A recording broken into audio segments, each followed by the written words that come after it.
In this video, I'm going to show you how I built LOM. He's this bounty hunter character that appeared in The Empire Strikes Back for just a few seconds. In the 1980s, the Kenner Toy Company produced an action figure of this character, but they incorrectly called him Zuckuss and his counterpart LOM.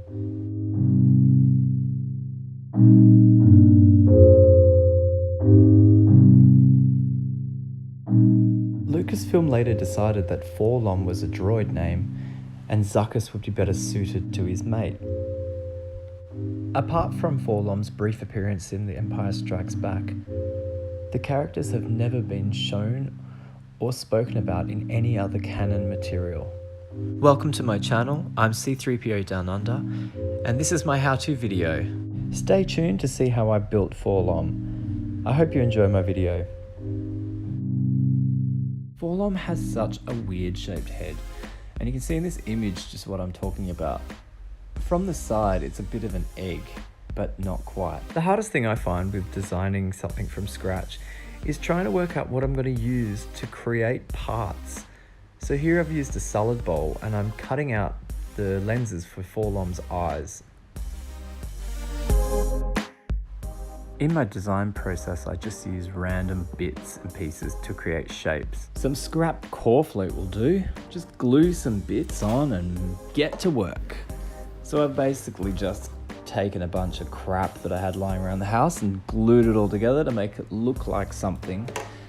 Only just so that I could sort of understand the three-dimensional shape of LOM's weird misshapen head.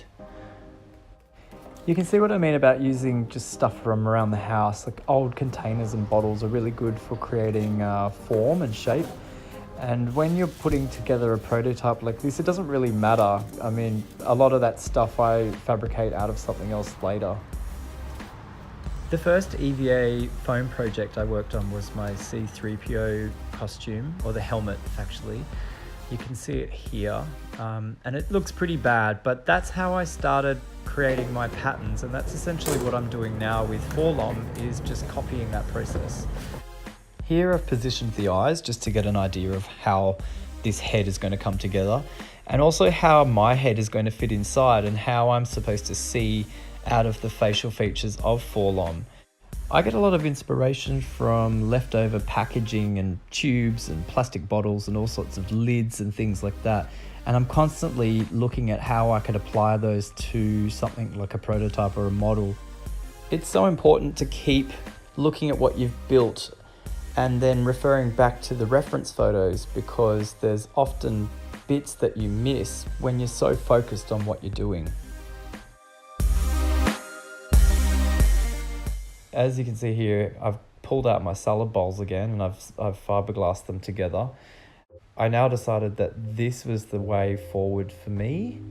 You might have a different idea, but you know, if you're working with EVA foam, it's really important to have something to create your pattern from. So, you know, if you prototype yourself a three-dimensional object like the way I was building this helmet to begin with, that's the only way you can really get a pattern, and you can work a pattern from there and alter it and change it going forward. But for me, with this LOM project, I came to the conclusion that gluing those salad bowls together and then just applying foam to the top was probably the easiest and smartest thing to do. So you can see now just how much the helmet has taken shape. And once I just Dremel out some of that foam and shape it better, no one's even going to know. So you can see here I've like shaped all the wrinkles.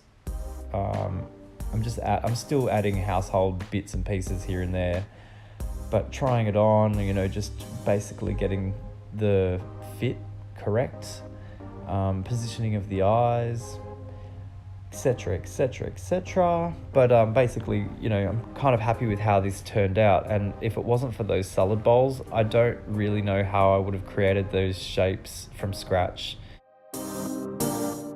Funnily enough, this isn't the first time I've made a helmet with salad bowls. The first helmet I made was an antique diving helmet, so the salad bowls were actually just so perfect to create the shape, and that's why I used the same idea to build LOM's head.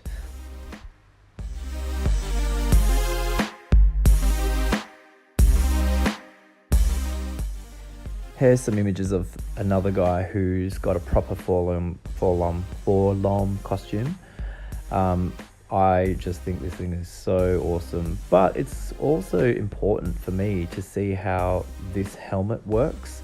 It has like a weird flap at the back that opens up, which I don't really like. So I've changed my helmet so that I can still get my head straight in from underneath, because I didn't want to have to go and cut my salad bowls apart anymore, because they'll probably just break. But my head fits into my helmet just fine without having to create some weird flap on the back. So as long as I fit into it, I'm happy.